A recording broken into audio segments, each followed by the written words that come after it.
Sawadee-kap, hello and welcome to Daily Wisdom, Walking the Path with the Buddha. Today is our Pali Canon and English study group, and we're studying the words of the Buddha. We're in Volume 3, which is titled Foundation in the Teachings. We're going to be exploring chapters 11 through 20 today. And the way that we do this program is I invite students in Zoom to be able to volunteer to read a chapter. After a student reads a chapter, then I'm going to share some teachings on that. Then I'm going to open up to any and all questions that you have, whether you're in Facebook, YouTube, or Zoom. You can ask questions. If you're in Facebook, YouTube, or Zoom, you can put those in the comment section. But in Zoom, you can electronically raise your hand. In order to ask any questions, you just need to unmute your microphone. And you can also electronically raise your hand in order to volunteer to read as well. So if there's anyone who would like to volunteer to read this first chapter, this is chapter 11, just let me know. Okay, it looks like Joe's going to volunteer. Go ahead, sir.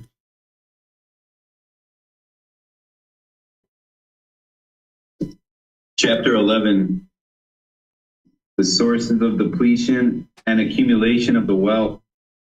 The four sources of depletion of the wealth, Bhagapaja, the wealth thus amassed, has four sources of depletion. Number one, womanizing. Number two, drunkenness and heedlessness. Number three, gambling. Number four, unwholesome friendship, unwholesome companionship, unwholesome comradeship. Bhagapaja, just as if there were a large reservoir with four inlets and four outlets, and a man would close the inlets and open the outlets, and sufficient rain does not fall. One could predict the water in the reservoir to decrease rather than increase. Bhagapaja, so the wealth thus amassed has four sources of depletion.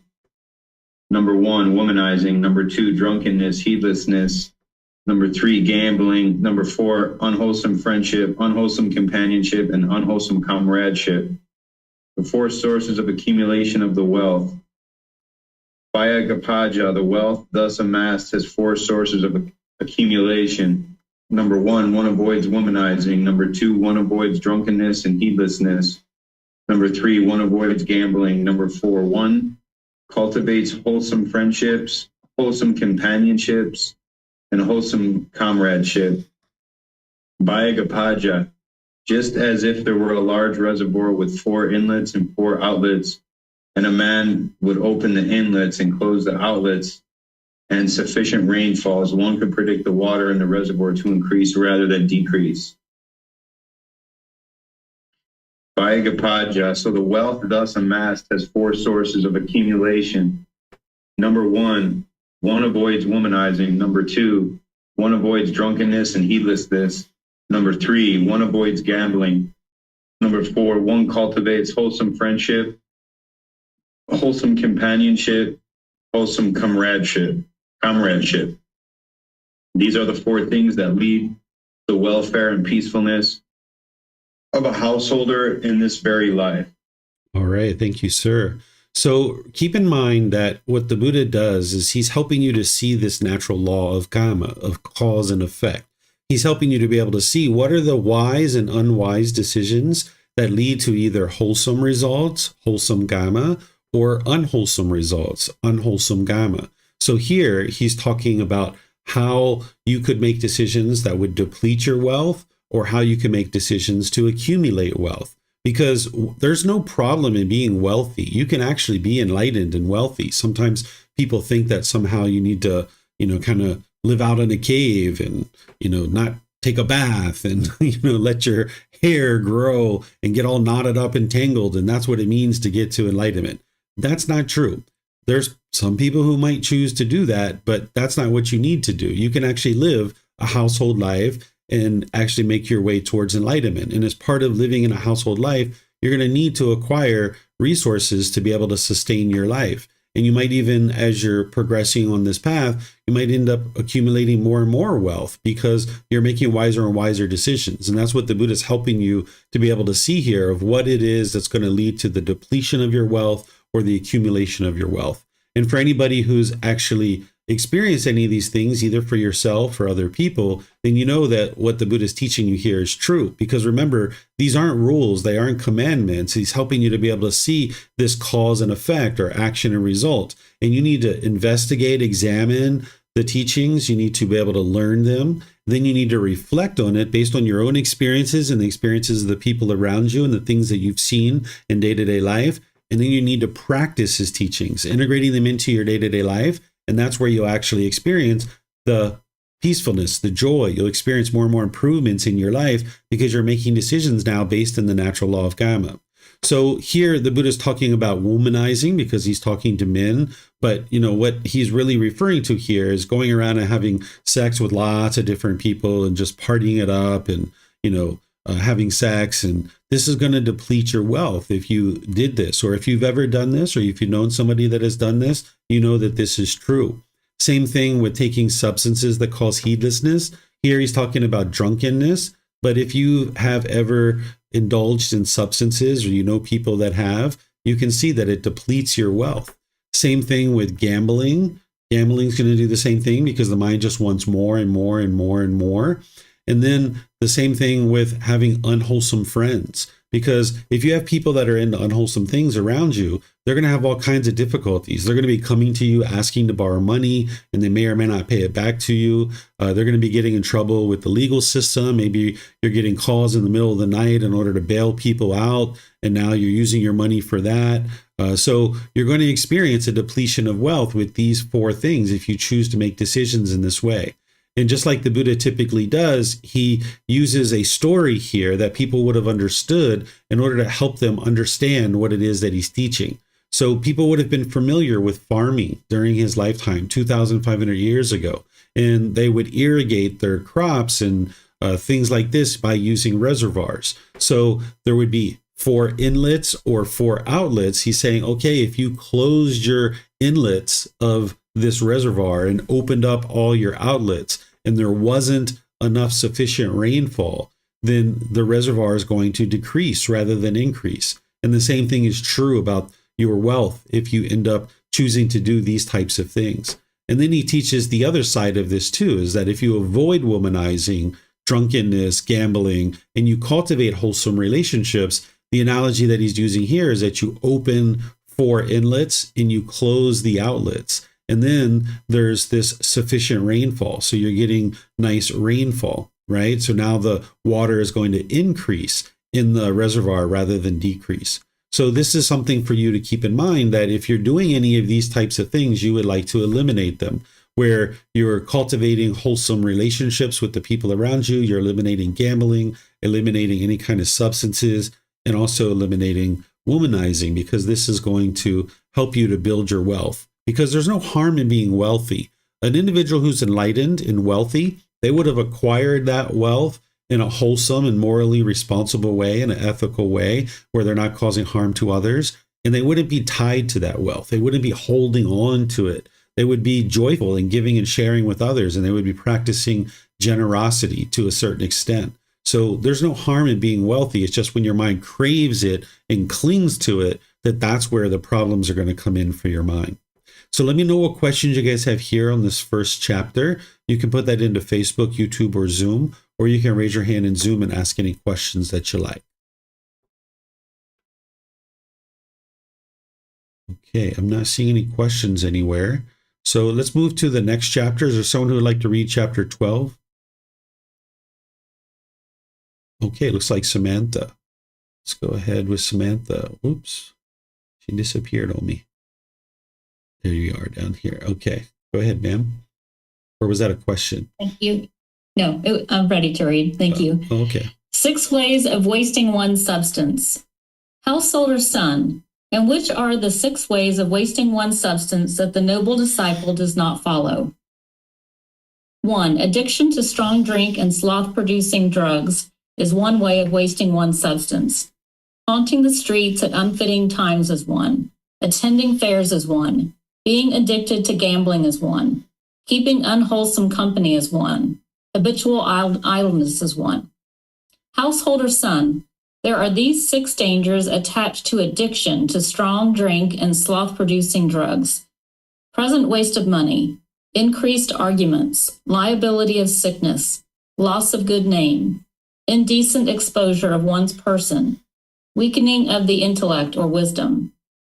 Householder son, there are these 6 dangers attached to the haunting of the streets at unfitting times.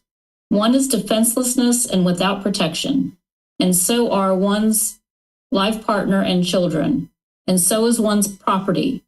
One is suspected of crimes.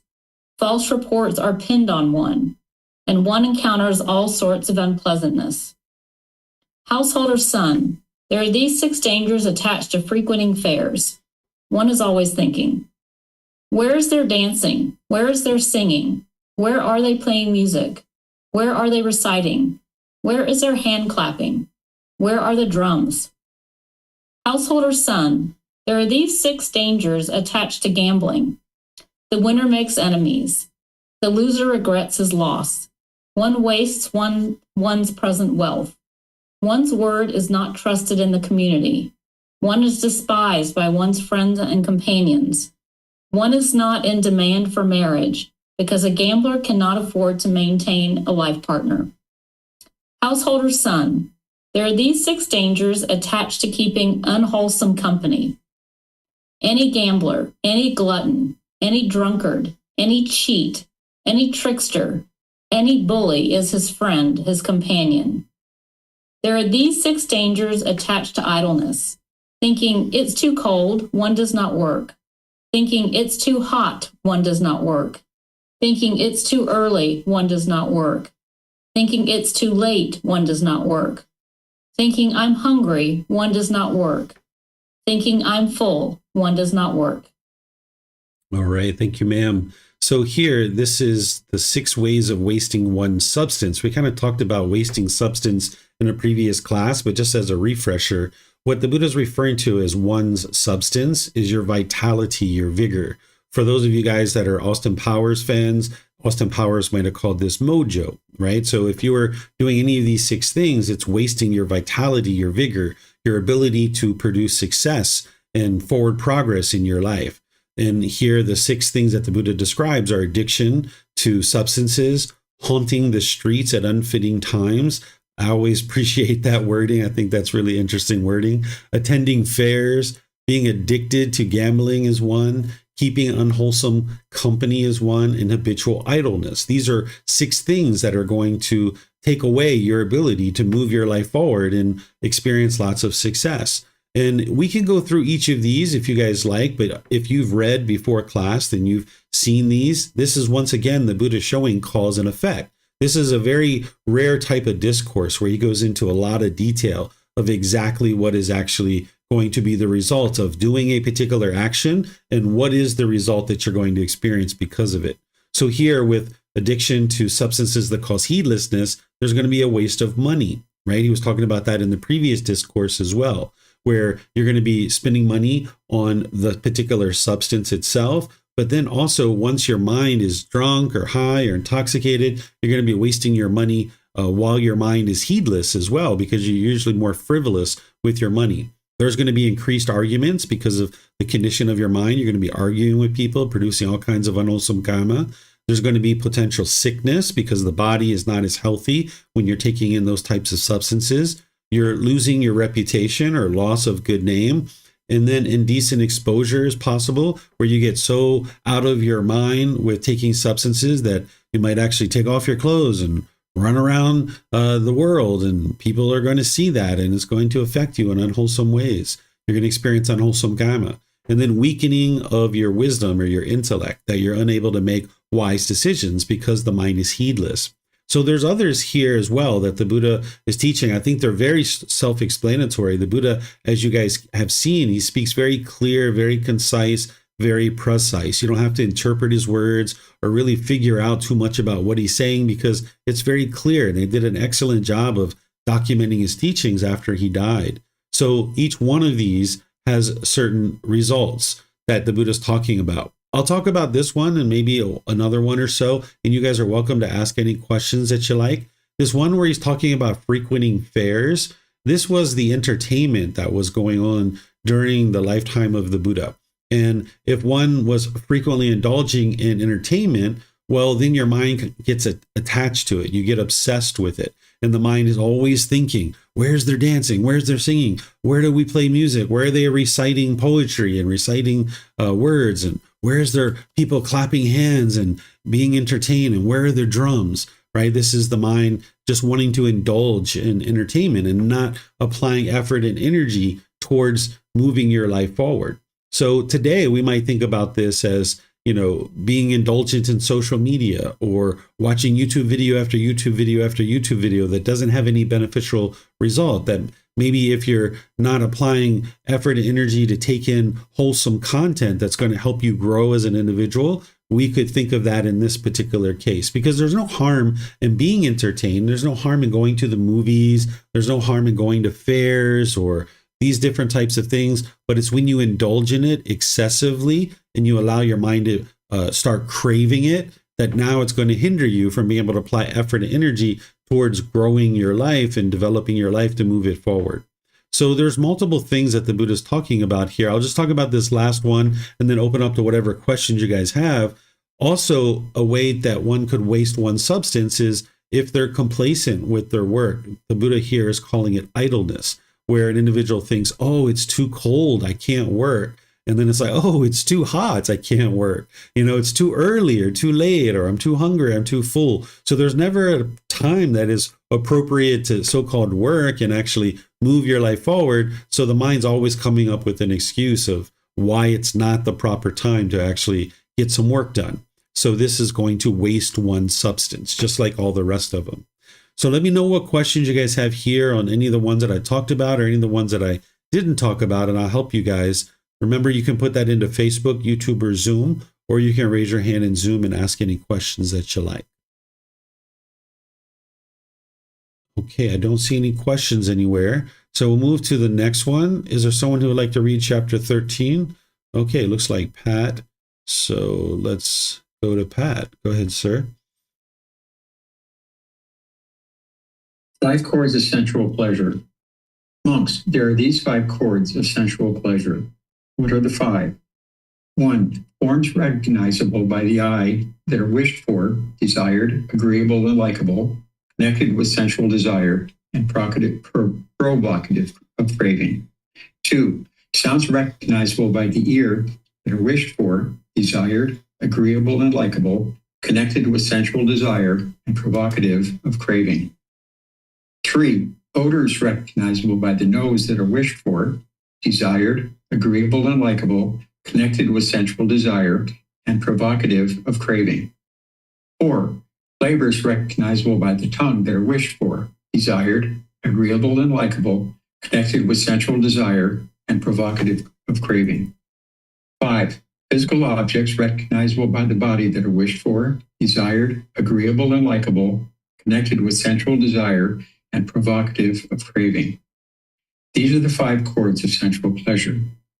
As to those ascetics and Brahmins who are tied to these 5 chords of sensual pleasure, obsessed with them and completely committed to them, and who use them without seeing the danger in them or understanding the escape from them, it may be understood of them.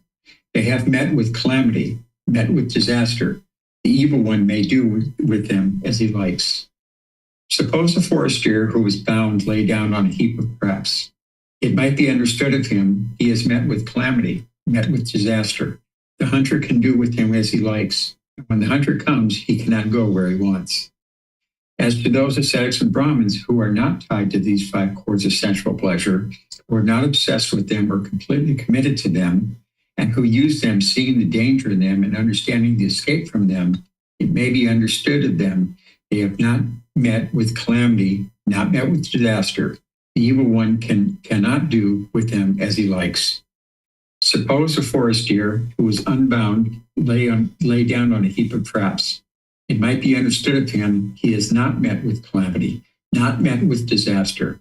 The hunter cannot do with him as he likes, and when the hunter comes, he can go where he wants. Suppose a forest deer is wandering in the forest wilds. He walks without fear, stands without fear, sits without fear, lies down without fear. Why is that? Because he is out of the hunter's range. So too, quite distant from sense desires, distant from unwholesome mental states, He enters and resides in the first jhana, which is with thinking and pondering, based in seclusion, filled with excitement and joy. This monk is said to have blindfolded Mara, who have become invisible to the evil one by depriving Mara's eye of its opportunity.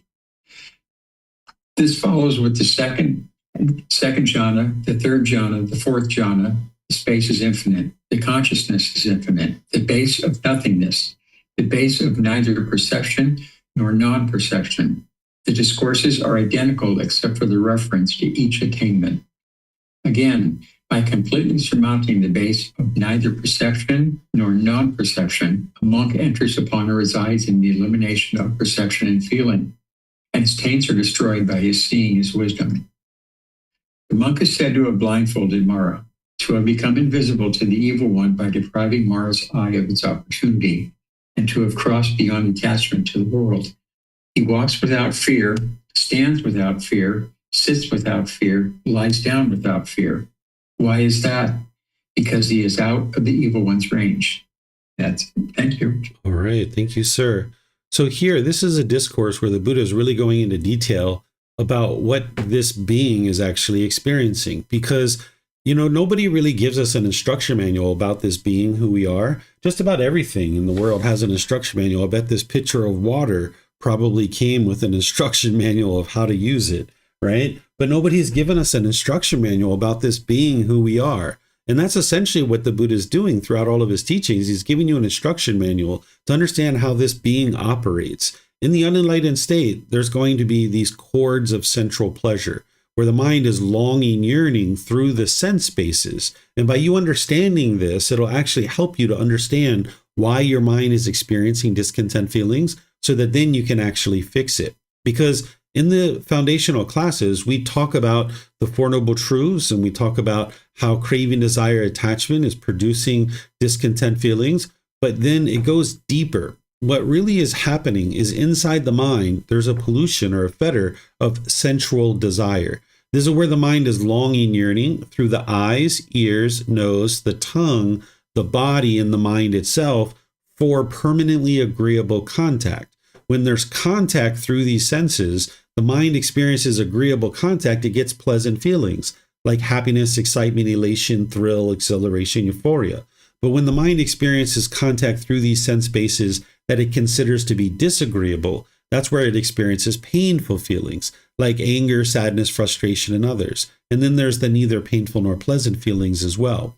What's producing that agreeable or disagreeable, or that favoring and opposing, is the mind's central desire. That's how the mind interacts with the outside world. So for example, if you hear a sound, like you're at a stoplight and you hear a certain sound, maybe it's some music, you might get so excited because this is music that you actually listen to.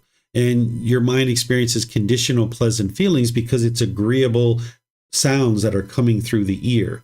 But then when somebody pulls up next to you with music that you don't particularly like and you don't listen to it, you find to be disagreeable, the mind will get angry or frustrated or annoyed. And oftentimes it attributes that to the other person, thinking that that other person is causing your frustration, where in reality, at the core of this is your central desire. So each one of these sense bases, you're experiencing contact, whether it's the eyes seeing a certain form, whether it's the ears hearing a certain sound, the nose experiencing a certain odor, the flavors on the tongue, and then the physical objects touching the body. And then there's the mind itself that can experience various mental objects or thoughts or ideas. And now when you're experiencing that, you can experience pleasant or painful, or neither painful nor pleasant feelings in the present moment. So the Buddha is talking about this cord here, because if you think about the eye as the actual organ of the eye, and then a physical object is the physical form, well, the longing, yearning that the mind does from the eye to the physical form, that's the cord. And what the Buddha is teaching you to do is to cut that cord, is to cut it off, so that way you can let go. And the mind isn't longing, yearning for permanently agreeable contact through any of these sense bases. So I've given you guys examples of these before, but I can give you examples of any of these that you like, whether it's the through the eyes, the ears, the nose, the tongue, the body. And then the Buddha is not mentioning the mind itself here, because the mind itself is all operating within one's own mind. It's not a cord going to something external. It's all within the mind itself. So here you need to be able to see how the mind's doing this. And let me just give you one more example. And then if you guys would like to ask questions, you can, to find out some other examples. Like if you were walking down the street and you smelt, say, a flower shop, and there was an odor coming out of the flower shop, and you got really pleasant feelings with that.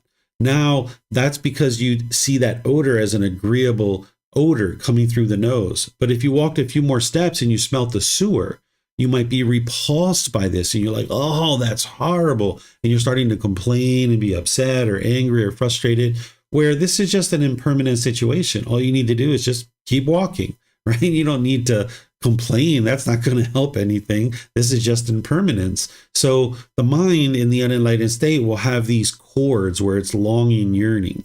And now the Buddha is relating this to like a deer trapped in these traps, and the hunter can do anything that they want. And the hunter in this analogy is this being Mara. Mara, in some traditions, they might call this being the devil, Satan, or Lucifer. This is a formless being that's interested in causing calamity in the world. It's a real, actual being. And if you've had interaction with this being, then you know that it's real and it actually exists. But if you haven't, you should never believe that this being exists. But I can assure you that this being actually does exist. And it's interested in causing calamity in the world. And there's this being, and there's beings operating on this being's behalf. And it will try to tempt you through this central desire, through these cords. Because now if your mind will long and yearn and go down this pathway, now you can indulge in that and you'll experience discontentedness, because this being is interested in causing nothing but unwholesome things in the world, or calamity. So a deer that is trapped in these traps, now the hunter can do whatever it wants with it because it's trapped in these traps. And it's the same thing that the unenlightened mind is experiencing, is that it's trapped in this central desire because it's got all these cords that are longing, yearning. The mind's longing, yearning through all these sense spaces. But when you cut this central desire out of the mind more and more, as you're training your mind through all the teachings that the Buddha is sharing with you to eliminate the longing, yearning, now it's like the deer is free. There's no fear. You can walk in peace because the hunter can't do anything with you, because now you're free and you can just roam about the world. And that's what the Buddha is talking about here throughout this particular discourse. He here just mentions the jhanas and some other attainments as well. If you haven't learned about the jhanas, these are the 4 preliminary phases that the mind experiences on its way to the first stage of enlightenment. I teach this in various programs, and there's been classes where I spend the whole class teaching about the jhanas. So you can learn that if you would like to learn about what these jhanas are, because as you put together all the factors of the Eightfold Path, your mind will start experiencing these enhanced qualities of mind. These are referred to as the jhanas. And when you are in the jhanas, this is really a nice indication for you that you're putting together the Eightfold Path, and your practice kind of pivots there, and you start focusing on the 10 fetters more directly. Because with the Eightfold Path, you've already been working to eliminate the pollution of the mind, because you've put that together, and that's why you're experiencing the jhanas. But you've just been doing that more in a general way, where once you get into the jhanas, you can start working on them specifically one by one. And the Buddha not only mentions the jhanas in this discourse, but it's been cut out, but he also mentions these other attainments as well. These are other attainments that you'll learn about in volume 7. By the time we get there, you'll learn about these other attainments that are something that the Buddha taught as well. And then he refers to, once you get into the jhanas, the first jhana, he refers to it as blindfolding Mara. Because by the time you get to the first jhana, you've cultivated enough wisdom that Mara knows that you're wise enough that it can't tempt you any longer. So by the time you get to the first jhana, this being and beings operating on Mara's behalf won't actually tempt you, because you have too much wisdom at that point. This being knows that it can't persuade you and motivate you into doing things that are unwholesome. So this being can't make decisions for you. It can't force anything upon you, but it can influence you. And now as it influences you, if you don't have the wisdom that you need of what's wise and unwise, based on the natural laws, then you could potentially walk into something that's very unwise, and now you're going to produce unwholesome karma for yourself. So let me know what questions you guys have here on this chapter. This is the Buddha talking about these 5 cords, because everything that he's teaching you is to cut those cords so that way your mind's not continuing to long and yearn. You can get to the point where you enjoy what you're doing, but you don't have a clinging to it and craving for it to be permanent. So it looks like we have a few questions. Go ahead, Samantha. Thank you, Teacher David. I wanted to know if we need to independently verify the Mara being, and if yes, how we would go about doing that. The way that you independently verify this being is if you've had interaction with this being. And I don't think that every single individual on the path to enlightenment will have that experience, but you can just know that this being exists, but it's not something that you have to independently verify in order to be able to experience enlightenment. If you never have contact with this being, that's fine, but you can just know as you're making your way to enlightenment, there's certain things on the path that as you're getting closer and closer to enlightenment and you see the condition of your mind improving, you'll have independently verified all the core teachings, probably like 99.9% of all the teachings of the Buddha, you will have independently verified. But there's things like, for example, the fact that a stream enter is only reborn a maximum of 7 times. You might not be able to independently verify that exact number, but if you are making your way to enlightenment and you see that your mind is completely peaceful and joyful, you're getting closer and closer to that, and eventually it's 1 year, 2 years, 3 years, and you know you don't have any discontentedness, you'll be like, all right, everything the Buddha taught led exactly where he said it would lead. So now you can just have trust and confidence that that number that he's saying, 7, is accurate. And it might be the same thing with this being too, that you might not ever have interaction with this being, and you could still be able to get to enlightenment. And when you do, and you haven't had any contact with this being, and you won't by the time you're enlightened, if you haven't already, then by the time you're enlightened, you're not going to have contact because this being's not going to be around you because you're enlightened. But at that point, you will have confidence that, yes, this is true because all the other teachings of the Buddha led exactly where he said they do. Thank you. You're welcome. And looks like Joe has a question. Go ahead, sir. Oh, thank you, Teacher David. Could Mara also, kind of disguise itself as a craving or a desire?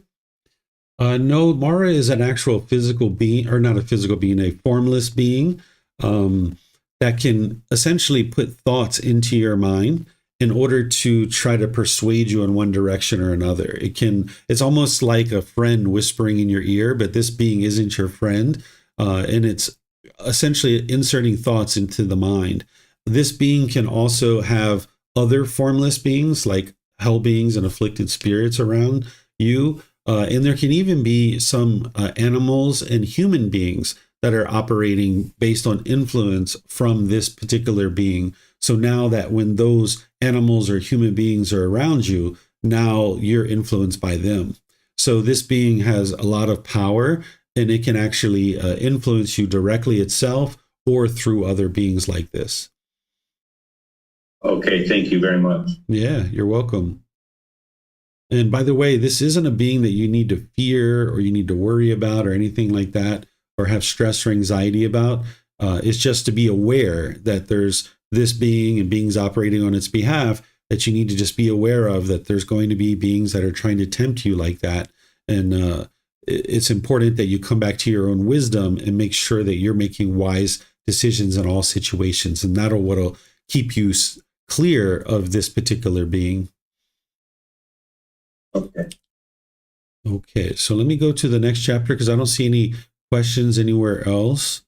This is chapter 14. Is there someone who would like to read this?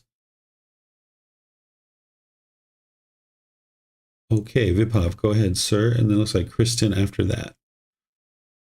5 factors of well-spoken speech. Monks, possessing 5 factors, speech is well-spoken, not badly spoken. It is blameless and beyond reproach, disapproval by the wise. What 5? 1. It is spoken at the proper time. 2. What is said is true. 3. It is spoken gently. 4. What is said is beneficial. 5. It is spoken with the mind of loving kindness. Possessing these 5 factors, speech is well spoken, not badly spoken. It is blameless and beyond reproach, disapproval or otherwise. Thank you. All right. Thank you, Vibhav. So this is the natural law of karma on wise speech. And you would like to bring your practice up to this level where you start with what's in the Eightfold Path, where what the Buddha teaches in the Eightfold Path is to eliminate the lying, slander, harsh speech, and frivolous speech. And once you get really proficient with that and you've been practicing that for a while, then you'd like to go deeper and practice the 5 factors of well-spoken speech, where you're now speaking at the proper time, what you say is true, gentle, beneficial, and with a mind of loving kindness. The speaking at the proper time is making sure that you don't interrupt people, because remember, the Buddha is guiding you to eliminate craving, desire, attachment. And if you're interrupting people regularly, right? Not if you just do it here and there because you didn't realize that somebody wasn't done talking, but if you're regularly interrupting people, there's a craving in your mind. You're just listening for the moment to just jump in there and start talking. So you've got to restrain the mind and just realize like, hey, there can be a little bit of a gap here between when we talk, and that's okay. You also would like to speak at the proper time where your mind isn't angry or frustrated or agitated. You're not interested in speaking during that time because that's all that's going to come out is your hostility and bitterness. And now you're going to end up producing unwholesome karma. And you like to make sure the other person's mind is prepared to talk. If they're angry and frustrated or having other discontent feelings like that, it's not the proper time to talk because it's not possible to really have a wholesome conversation here. You'd always like to make sure you're speaking the truth, making sure that you're not telling a deliberate lie, but also whenever you say something that you've independently verified it, that you're not just spreading conspiracy theories and things like this, because then people uncover that these things are untrue and it doesn't help you to become influential in your community, both personally and professionally. You'd like to pay attention to your tone, tempo, and word choice when you're speaking so that you can speak gently. And depending on what languages you speak, you're going to need to look at that and make sure you're paying attention in each one of your conversations that you're speaking with a proper tone, tempo, and word choice. And then make sure that you're speaking beneficially, that there's purpose, right? That you're clear and concise when you're speaking, that there's some purpose behind your speech and it's purposeful. Then you'd like to wrap all of this in a mind of loving kindness, where the opposite of this would be inner hate, where loving kindness is a genuine interest in seeing all beings be well. And if you're speaking this way, you'll actually see that your conversations, 99.99999% of the time, they will go wonderfully. But when you're not speaking this way, or the other person isn't speaking this way, it's not helpful for the conversation. It's not going to produce a wholesome conversation and wholesome results. So that's where you need to make sure you check in on this and you really dial it in closely, because the relationships that you're the closest in with your parents, your siblings, life partner, your children, people like this, you'll find it to be the most difficult to speak in this way. But if you dial this in closer and closer, eventually it becomes effortless, where you'd like to really put forth effort up front to really get your practice up to this point. And it's going to take you many months and maybe even years to get to the point where you're speaking with the 5 factors of well-spoken speech in all situations. But then once you're doing that, it's like the operating system in your mind has been upgraded. And now it's just effortless for you to continue to speak that way with everybody and anybody. And this is going to help you to take away craving, desire, attachment in the mind so that you're not speaking with harshness and bitterness, because anytime you speak with craving, it's going to produce unwholesome results. Now, while this is referred to as the 5 factors of well-spoken speech, remember 2,500 years ago, that's all they had was speech. But nowadays, we might think about this as the 5 factors of well-spoken or well-communicated speech, right? Or well-communicated dialogue, or whatever, however we would like to refer to that, because we have emails and text messages, we have social media posts, we have many different ways of communicating, and you'd like to make sure all of those are using the 5 factors. So for example, if you're really angry and frustrated and you go over to your keyboard and you're pounding on your keyboard to write out an email, that's not the proper time to communicate. So you'd like to hit save instead of send, because by sending that out into the world, it's just going to produce harm, and harm is going to come back to you. Or say you went to a job interview, and now at this job interview, you did a really great job at the interview. But if they checked your social media and they saw you're bitter and harsh and hostile there, you're probably not going to get the job. So you'd like to use these 5 factors in all situations, understanding that it's going to take gradual training, gradual practice, and gradual progress. And the people that you're closest to, where you have the attachments and you have the craving and clinging, that's going to be the hardest for you in those relationships. So you're going to need to be patient with yourself, but at the same time, be diligent as you bring your practice up to this. One of the things that I used to do is I used to look at this in the morning before I would go out in my day, and then I would have all my meetings, right? It would only take me a minute or two to look at this and just put it in the forefront of my mind, and then pay extra close attention to these 5 factors.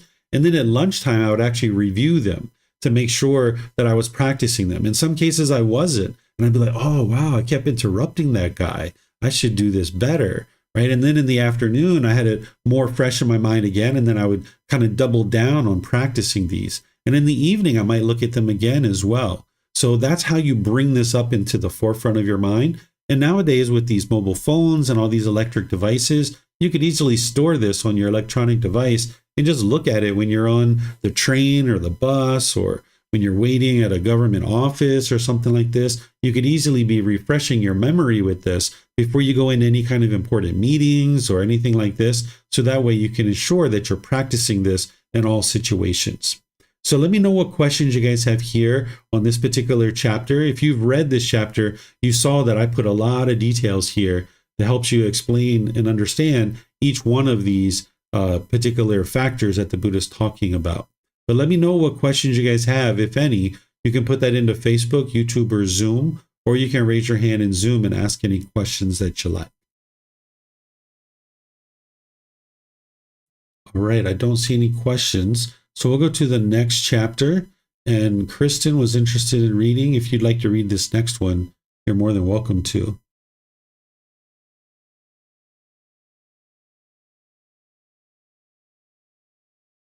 Thank you, teacher. The Tathagata's speech. So too, Prince. 1. Such speech as the Tathagata knows to be untrue, incorrect, and unbeneficial, and which also unwelcome and disagreeable to others. Such speech the Tathagata does not speak. 2. Such speech as the Tathagata knows to be true and correct, but unbeneficial, and which is also unwelcome and disagreeable to others. Such speech the Tathagata does not speak. 3. Such speech as the Tathagata knows to be true, correct, and beneficial, but which is unwelcome and disagreeable to others. The Tathagata knows the time to use such speech. 4. Such speech as the Tathagata knows to be untrue, incorrect, and unbeneficial, but which is welcome and agreeable to others. Such speech the Tathagata does not speak. 5. Such speech as the Tathagata knows to be true and correct, but unbeneficial, and which is welcome and agreeable to others. Such speech the Tathagata does not speak. 6. Such speech as the Tathagata knows to be true, correct, and beneficial, and which is welcome and agreeable to others. The Tathagata knows the time to use such speech. Why is that? Because the Tathagata has compassion for all beings. Right. Thank you, ma'am. So this is an even deeper teaching beyond the 5 factors of well-spoken speech. So that's the layered approach that the Buddha takes. In the Eightfold Path, you've got the first layer of eliminating the lying, slander, harsh speech, and frivolous speech. Then the 5 factors of well-spoken speech, speaking at the proper time, what you say is true, gentle, beneficial, with a mind of loving kindness. Then you go deeper into this, right? So once you kind of get those first 2 teachings under your belt and applied well, then you can start working on this one. So this one is where you pay attention to whether your speech is going to be welcomed and welcomed and agreeable, or unwelcomed and disagreeable. These first 3 criteria here, these are based in the 5 factors of well-spoken speech. So here the Buddha is talking about himself. That's what the Tathagata is, one who's discovered the truth, or one who declares the truth, or one who shares the truth. That's what we think that word Tathagata means. This is how he would typically refer to himself. And he's saying when he knows that speech is untrue, incorrect, and unbeneficial, right? Because there it doesn't even meet the basic threshold of right speech and the 5 factors of well-spoken speech, and that this speech that he would potentially share is unwelcomed and disagreeable. Well, he doesn't say that. He doesn't speak that. He just doesn't say it, right? That's where you need to just squash that and just choose not to say it because it's untrue, incorrect, and unbeneficial, and it's unwelcomed and disagreeable. Well, if it's true and correct, but it's unbeneficial, and then it's also unwelcomed and disagreeable, meaning the other person wouldn't find it to be welcoming and it would be disagreeable to them, then he does not speak that either, right? He chooses not to speak it. But then this third one, it meets the basic criteria of the 5 factors of well-spoken speech, because these previous 2 didn't actually meet those criteria. But this one actually does, where it's true, correct, and it's beneficial, but it's unwelcomed and disagreeable to others, right? In this case, he knows the time to use such speech, okay? Then the next thing is this similar pattern, that if it's untrue, incorrect, and unbeneficial, but yet it's welcomed and agreeable, then he chooses not to speak that because it doesn't meet the basic criteria of the 5 factors of well-spoken speech. And then if it's true, correct, right, but it's unbeneficial, it's still not meeting the basic criteria of the 5 factors of well-spoken speech, but it's welcomed and agreeable. He also doesn't speak that. But when it meets the basic criteria of true, correct, and beneficial, then it's also welcomed and agreeable. He knows when to say that. There's a certain proper time with each of these, right? So you need to pay attention to that. This is understanding the other person's mind and whether they're going to find it to be welcoming and agreeable. So this is a deeper level teaching on speech. And the reason why the Buddha speaks to this level of detail is because of the natural law of karma. He understands the cause and effect and how this is going to produce certain results for him. And because he has compassion for all beings, which is concern for their misfortune. So he's paying attention to the way that he speaks, even though he knows that other people cause their own discontent feelings. You would like to speak in such a way that it's less likely for them to experience any kind of discontentedness. And that's where the compassion comes in. And you're willing to apply that extra effort as part of your practice. And if you don't have craving, then you won't be longing, yearning to say that particular thing. And you can easily set it aside if it doesn't meet these basic criteria. Or if it does meet the criteria, and then you need to know that there's a proper time to be able to use that speech, whether it's welcome and agreeable or whether it's unwelcomed and disagreeable. So let me know what questions you guys have here on this chapter. You can put that into Facebook, YouTube, or in Zoom. Okay, I don't see any questions. We had this chapter in our last volume as well. This is kind of a repetitive. You're going to see some chapters that are going to show up multiple times in our book series. So let's get through all of this. There's a lot of details that I put here for you guys to be able to learn about this. And now we'll go to chapter 16. Is there someone who would like to read this? Okay, Pat, go ahead, sir. And then actually, Judy, maybe we'll go to Judy first, Pat. Okay, go ahead. Okay. Go ahead, Judy. Okay. 4 qualities of a wholesome person. Monks, one who possesses 4 qualities can be understood to be a wholesome person. Here, monks, a wholesome person does not disclose the faults of others, even when asked about them, how much less when not asked. But when he is asked about them, then, led by questions, he speaks about the faults of others with gaps and omissions, not fully or in detail. It can be understood this individual is a wholesome person. Again, a wholesome person discloses the virtues of others even when not asked about them. How much more than when asked? But when he is asked about them, then, led by questions, he speaks about the virtues of others without gaps and omissions, fully and in detail. It can be understood this individual is a wholesome person. Again, a wholesome person discloses his own faults even when not asked about them. How much more than when asked? But when he is asked about them, then, led on by question, Questions. He speaks about his own faults without gaps and omissions, fully and in detail. It can be understood this individual is a wholesome person. Again, a wholesome person does not disclose his own virtues, even when asked about them. How much less than when not asked.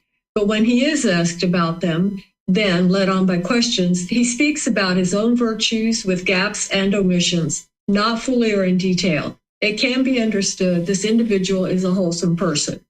One who possesses these four qualities can be understood as a wholesome person. Thank you. Okay, thank you, Judy. So this is some more details on speech, but the Buddha is talking about it in terms of four qualities of a wholesome person. These aren't the only four qualities of a wholesome person, but these are just four that he's talking about in this discourse. So this first one that he's talking about here, these first two paragraphs, he's actually talking about someone who doesn't gossip and who doesn't slander other people. That's what he's talking about, that a wholesome person does not disclose the faults of others even when asked about them. How much less than when asked, right? Because in certain situations, you might be in a professional environment and you might need to do a review for somebody. And you can talk about this person's challenges, but you can do it in a polite and kind and professional and uplifting way that's encouraging and supporting of this person. And then a wholesome person, when they're talking about others, they disclose the virtues of others, meaning they talk positively about other people without any gaps or omissions. And then this second two paragraphs here, what the Buddha is talking about is someone who's humble, that they're willing to talk about their own thoughts and they're willing to share those when asked about them, and they can be humble enough to be able to share that they're not a perfect person. And then when they're talking about their virtues, that they're, kind of skimping there. They're not talking, so elaborately about all their virtues, that they're not just out there being boastful and conceited and arrogant. So this, what the Buddha is talking about, because the thing that drives somebody to use slander and gossip is actually conceit. That if you're gossiping and slandering, there's a certain amount of arrogance and pride where you're measuring and comparing yourself, putting yourself above or below people. And the mind thinks that it's going to look good if it kind of pushes other people down. So that's why these are combined together like this, because it's actually coming from the mind's conceit. And by speaking in the way that the Buddha is talking about here, it's going to help you eliminate some of your conceit, along with all the other things that you need to do in order to eliminate conceit. So let me know what questions you guys have here, where the Buddha is helping you to see that it's unwise to gossip and slander, or it's unwise to talk so elaborately about yourself. So it looks like Vibhav has a question. Go ahead, sir. Thank you, David. I had a situation yesterday when I was asked about a person to give my view on how they were on their work. And so, how do you give a true opinion and ensure that you're not slandering or gossiping about them? Yeah, so you would only do these types of things if you're in a kind of employee review cycle or something like that. Like if you're just talking by the water cooler, you're talking at lunch and someone's like, what do you think about working with, XYZ person? You don't need to share any faults or things that this person is struggling with in that situation, because there's no ability for that to be helpful and produce wholesome results. Instead, you would like to share those types of things on a performance review so that the person can actually do something with it and actually improve. Where what you would like to do in those kinds of situations where someone's asking you about another employee and it's more of an informal thing is talk about their virtues rather than any kind of deficiencies that they might have. Okay, thank you. You're welcome. And now, Joe, you have a question? Go ahead, sir. Yes, sir. My question is about number 3, where it says, again, a wholesome person discloses his own faults, even when not asked about them. There was a situation the other day at lunch when I was maybe divulging too much personal information about my past. And I don't know if I was gossiping and slandering myself, or where do you draw the line with disclosing his own faults, even when not asked about them?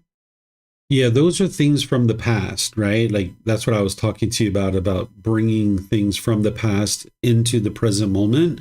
That's unwise because now you're bringing forward all that unwholesome karma from things that you've done in the past. Instead, let's just say you're talking with some of your friends that are in our community and you guys are chatting about things that you're working on to improve in the present moment. That's something that you could talk about. You'd be like, yeah, I'm really working on this or I'm working on that. And you're willing to talk about those things that you're challenged with. And now you're able to get help with those particular challenges. But things that you've done, 20 years ago or 12 years ago or whatever it was, no need to bring those things up because those are long in the past. And that's not the things that you are experiencing right now. And it's not the things that you need help with right now. Okay, thank you.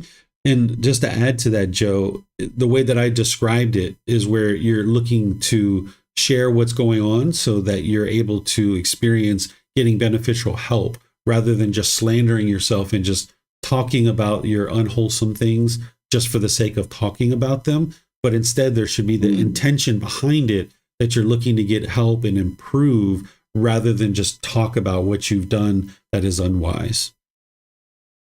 Okay. All right. Thank you. Yeah, you're welcome. So it looks like Kristen has a question. Go ahead, ma'am. Thank you, teacher. So suppose you're at the you're in a work environment and you're at the water cooler and somebody asks you about somebody, and there are things about this person that there are faults that you're aware of, but you don't share them.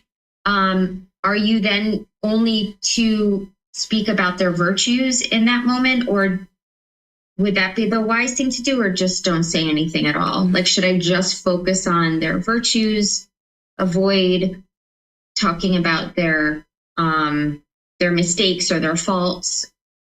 I guess is my question. Yeah, you definitely would like.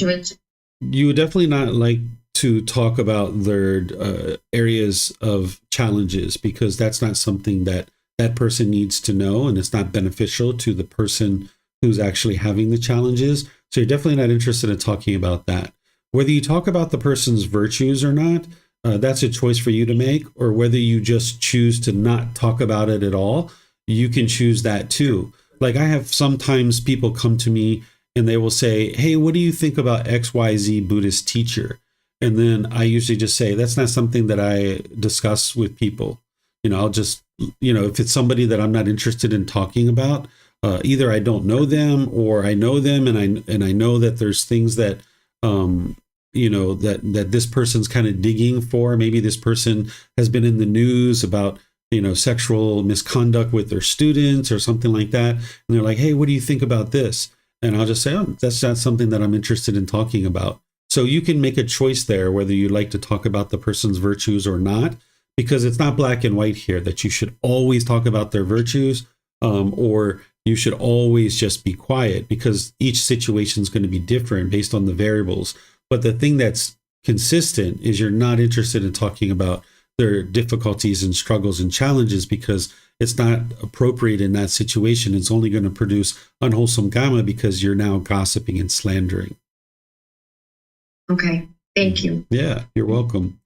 I had another question. Oh, sorry. Okay, that's it. Thank you. Okay, you're welcome. All right. So we'll go to the next chapter. Is there someone who would like to? Oh, this is actually the same chapter as we just read. It's just the reverse. So I don't know that we need to read this. This is the one that we were just studying. So this is 4 qualities of an unwholesome person.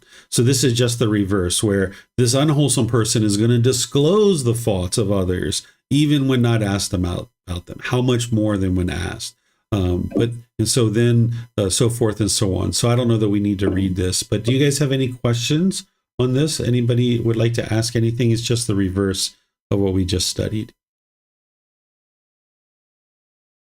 Okay, I don't see any questions anywhere. All right, so let's go to chapter 18. Is there someone who would like to read this one?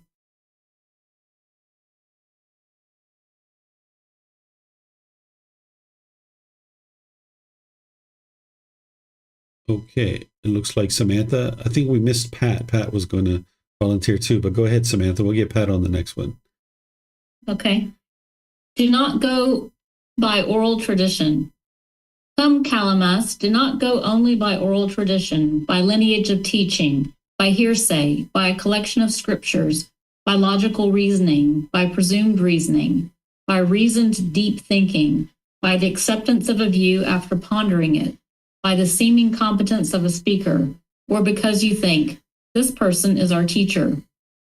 But when, Calamus, you know for yourselves, these things are unwholesome, these things are blameworthy, these things are denounced by the wise, these things, if accepted and undertaken, lead to harm and discontentedness, then you should abandon them.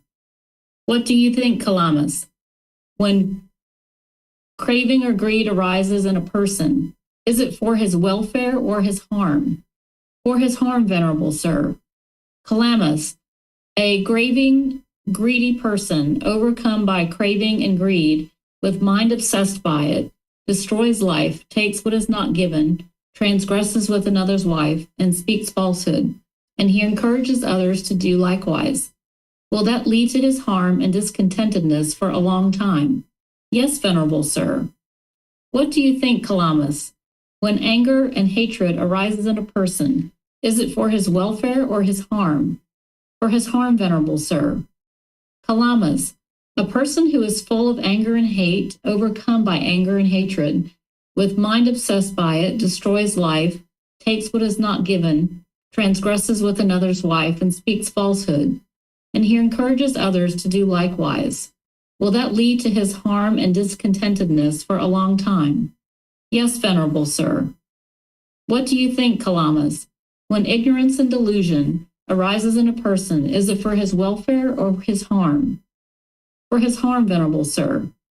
Calamus, a person who is unwise or deluded, overcome by ignorance and delusion, with mind obsessed by it, destroys life, takes what is not given, transgresses with another's wife, and speaks falsehood, and he encourages others to do likewise. Will that lead to his harm and discontentedness for a long time? Yes, venerable sir. Come, Calamus, do not go only by oral tradition, by lineage of teaching, by hearsay, by a collection of scriptures, by logical reasoning, by presumed reasoning, by reasoned deep thinking, by the acceptance of a view after pondering it, by the seeming competence of a speaker, or because you think, this person is our teacher. But when you know for yourselves, these things are wholesome, these things are blameless, these things are praised by the wise, these things, if accepted and undertaken, lead to welfare and peacefulness, then you should live in accordance with them. All right. Thank you, ma'am. So what the Buddha is talking about here is don't believe your teacher, right? This is what you've been taught from the very beginning. If you've been learning with me from, the very beginning, is don't go by this oral tradition, right? Because an oral tradition is very easy to become corrupted because of impermanence. It can easily change, right? Don't go by a lineage of teaching, right? Like sometimes people talk about their teacher, their teacher's teacher, their teacher's teacher's teacher's teacher, right? And, if you just see all these credentials, don't just assume that because somebody has credentials and they have this lineage that somehow what they're teaching is true. Don't go by hearsay, right? Don't go by a collection of scriptures, even these books that we've put together and that there's available here for you. Don't just believe in these things, right? Or just by logical reasoning, right? That you just sit there and just logically think that that's a particular thing, or presumed reasoning, or even reasoned deep thinking, or just by acceptance of a view after pondering it, or by the seeming competence of a speaker. But instead, you need to investigate this, right? Don't just think, oh, this person's our teacher, so we're just going to believe what they say. No, that's not what you'd like to do. You'd like to be able to see the truth for yourself. So that's what the Buddha does. He's a master at this, where he'll ask his students questions and then let them answer, right? So he says to his student, what do you think when craving, greed arises in a person? Is it for their welfare or for their harm, right? Well, first you need to know what craving is, that mind longing, yearning, chasing after the objects of his affection or her affection. So of course the student is wise and says, well, this is for their harm, right? Because this person overcome with greed, the Buddha is saying that this person is going to do these particular things. And now when they do these things, it's going to produce unwholesome results for them. it's going to lead to harm and discontentedness, right? And then he talks about anger and hatred. Same thing. He asks his students so the student can think about it and see the truth for themselves. And then when an individual is obsessed with anger and overcome by it, again, it's going to produce harm and discontentedness for a long time. And then same thing with ignorance. So here the Buddha is referring to the three poisons or the three unwholesome roots of craving, anger, and ignorance, or greed, hatred, and delusion. So you're not interested in just going by the fact that somebody has said that craving, anger, and ignorance is harmful and unbeneficial and these kinds of things, but you need to see it for yourself. And that's why a wise teacher would make sure that their students are always reflecting on the teachings, that they're giving examples so that their students can see what it is that it is being taught, and then be taught not to believe anything, including the teacher themselves or the books and scriptures and all these other things. You need to independently penetrate into this and verify it for yourself through your own direct experience. And where you have difficulties doing that, you should be able to ask the teacher, how do I independently verify that? Like Samantha just did about the being of Mara, right? So this is how you would like to be able to investigate the teachings. So let me know what questions you guys have here on this chapter, that you don't go by an oral tradition, that you would like to be able to independently verify for yourself. Okay. No questions here. As my son would say, easy peasy. You guys got this from day one when you first started learning. Would someone like to read chapter 19? Okay, Pat. To understand even a single sentence. Headman, because if they understand even a single sentence, it will lead to their welfare and peacefulness for a long time. Thank you. All right. Thank you, Pat. So the way that the Buddha shares his teachings is he says that even if someone would understand a single sentence of his teachings, it would lead to their welfare and peacefulness for a long time. Some perfect examples of that is, let's just say somebody popped into this live stream just for long enough to hear loving kindness eliminates anger. And that's all they heard. And they started to practice being loving and kind in their life more and more. That's going to be for their welfare and peacefulness for a long time. Or let's just say they heard about conceit and how it's unwise to be conceitful. They started working on eliminating their conceit. That's going to be helpful for their welfare and peacefulness for a long time. So even just a single sentence of the teachings of the Buddha is going to help an individual. So if you ever become a teacher or you're ever sharing the teachings and students are coming and going in and out of your class, this is where they might come in for 5 minutes, listen to you, and then leave. And you can be comfortable to understand this is impermanence. But also, even if they understand a single sentence of what you're teaching, this is very helpful for their welfare and peacefulness for a long time. And I suspect that many of you have understood more than a single sentence, and that's why you're experiencing the benefits that you're experiencing. So let me know what questions you guys have here on this chapter. Okay, I don't see any questions, so we'll go to the last one for today. This is chapter 20. Would someone like to read this one? Okay, Vibhav, go ahead, sir. Thank you, David. Develop meditation that is like the earth, water, fire, wind, and space. Rahul, develop meditation that is like the earth.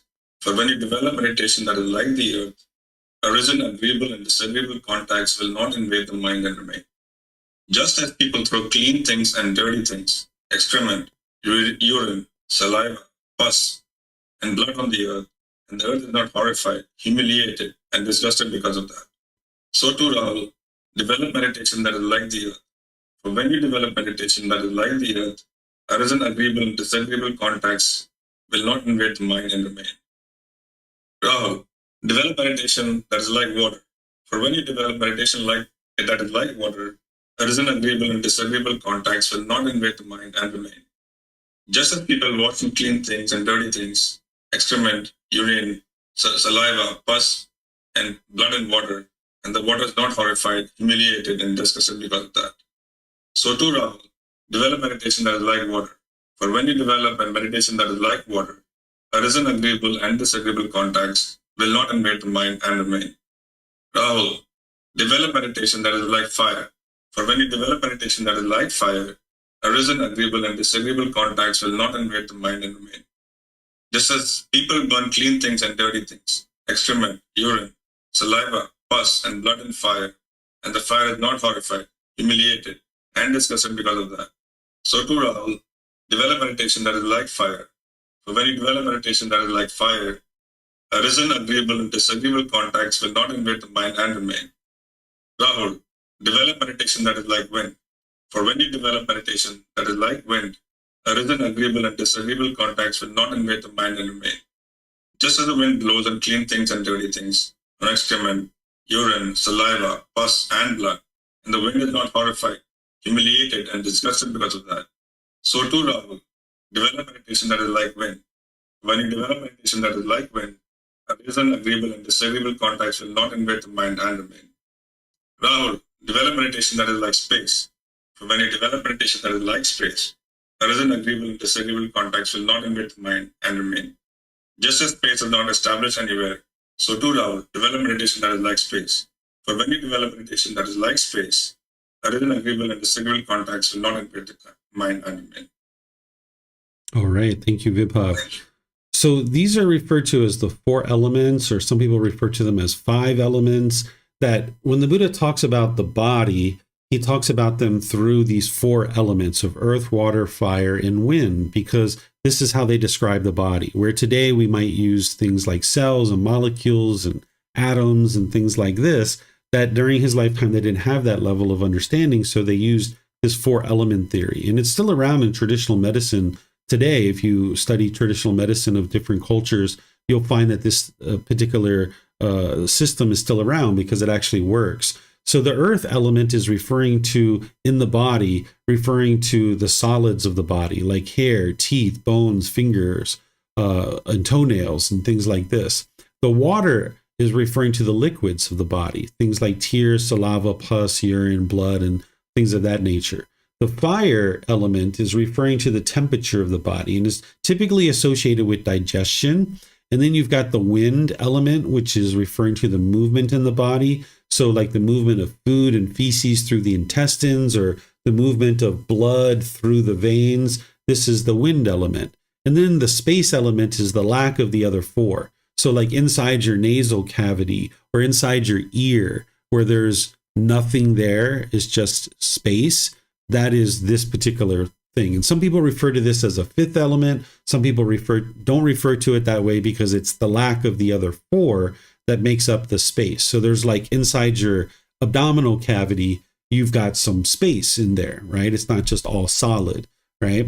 So this is how he refers to the body. But what he's talking about here is to develop your meditation in such a way that you're unaffected by what's going on in and around while you're meditating. Because the earth, water, fire, wind, and space of the world, because not only is your body can be described through these things, but all the material objects in the world can be described this way too. It's unaffected by, certain agreeable or disagreeable contacts, where when there's central desire in the mind, you'll be affected by contact through your eyes, ears, nose, tongue, the body, or the mind itself.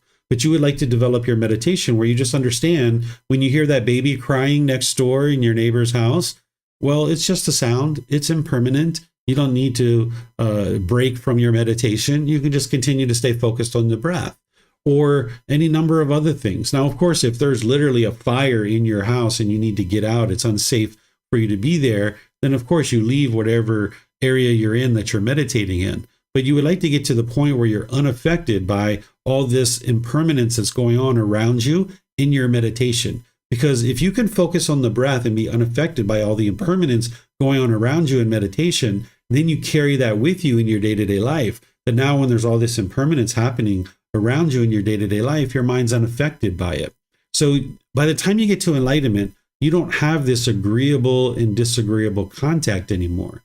It's just contact. That's all it is. It's just a sound, or it's just an odor, or it's just a flavor. It's not either agreeable or disagreeable to the mind. So that's what you would ultimately like to get to. And if you can get to that in your meditation, then it's more easily able to get to that in your day-to-day life as well. So let me know what questions you guys have here on this chapter. Remember, you can put that into Facebook, YouTube, or in Zoom.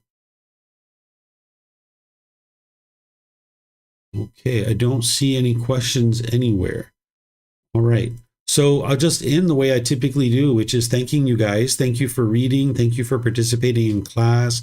Thank you for your questions. Appreciate your dedication to learning, growing, and developing. Next week, we're going to be in the next 10 chapters. We're going to be in volume 3 for a while. There's 124 chapters in this book, so we're going to be in it for a good 3 months or so. So if you'd like to study those before or after class, it's a great time to be able to do that, because then you can get the help you need from here in class. Tomorrow in our group learning program, we're going to be in chapter 3 of volume 1, which is titled Enlightenment. What is enlightenment? This is where I help you to understand the ins and outs of enlightenment, so that way you can more easily navigate your way to it. Whereas if you didn't understand what enlightenment is, you wouldn't actually be able to progress towards it, because you wouldn't know what the goal or the objective is. So I'm going to be teaching that tomorrow at 9 a.m. and 9 p.m. And then we have all the other options that we have of being able to learn and grow and develop through our events calendar. You can see this on our website. So again, thank you all, and perhaps I'll see you guys in a future class. Be well and take care. Sawadee-ka.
Thank you again for watching. Enjoy your meditation. Look forward to seeing you online and answering any questions that you might have. Thank you so much.